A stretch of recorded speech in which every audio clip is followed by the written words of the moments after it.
అందరికీ నమస్కారం. పేరు గుర్రాల శేఖర్. నేను యలమంచిలి నియోజకవర్గ జనసేన పార్టీ కోర్ కమిటీ మెంబర్ని. స్థానికంగా మన యలమంచిలి పాత బజార్లో వ్యాపారిని. ఈరోజు ముఖ్యమైన కార్యక్రమం ఏంటంటే ఎమ్మెల్యే అయిన శుభ సందర్భంలో మన బజార్ అంతటా కూడా ఈ స్వీట్ల పంపిణీ అన్నది, మిఠాయిల పంపిణీ అన్నది కార్యక్రమం చేపట్టాం. ఈ ఆనందోత్సవంలో భాగంగా మన ఆంధ్రప్రదేశ్ రాష్ట్రానికి, మన యలమంచిలి నియోజకవర్గానికి ప్రజలందరికీ కూడా ఈ 2024 సంవత్సరం నుంచి మంచి రోజులు వచ్చాయని చెప్పి ఈ శుభ సందర్భంగా నేను చెప్తున్నాను. అలాగే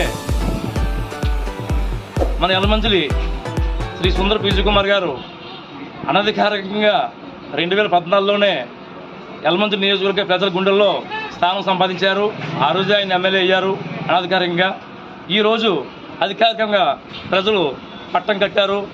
మా భారీ మెజార్టీతో కని విని ఎరుగుని రీతిలో అత్యధిక మెజార్టీతో మళ్ళీ ఆ రికార్డుని ఎవరూ కూడా సొంతం చేసుకోలేని విధంగా, మళ్ళీ ఆయనే సొంతం చేసుకునే విధంగా ఆయన అత్యధిక మెజార్టీతో 49,000 మెజార్టీతో గెలవడం మామూలు విషయం కాదు.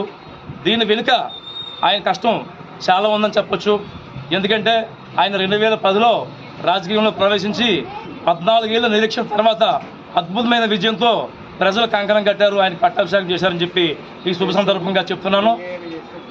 అలాగే ఆయన రాత్రనక పగలనక నిద్రహారత లేకుండా ప్రజల కోసం ఎంతో కష్టపడ్డారు, ప్రజలకు ఎంతో అండగా నిలిచారు.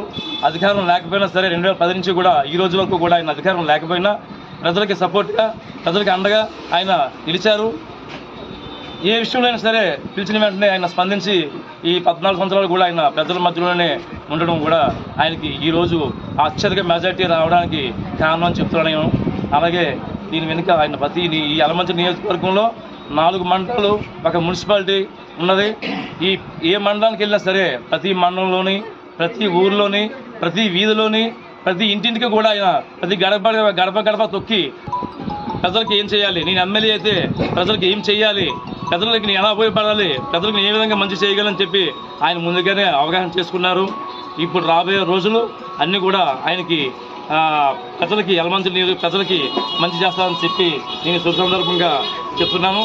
ఎందుకంటే ఆయన పూర్తి అవగాహన ఉంది. యలమంచిలి నియోజకవర్గానికి ఏం కావాలి, యలమంచిలి మున్సిపాలిటీకి ఏం కావాలి, ఇంతవరకు యలమంచిలి మున్సిపాలిటీ ఎలా ఉంది, యలమంచిలి నియోజకవర్గం ఎలాగుంది, ఆయన పూర్తిగా అవగాహన చేసుకున్నారు.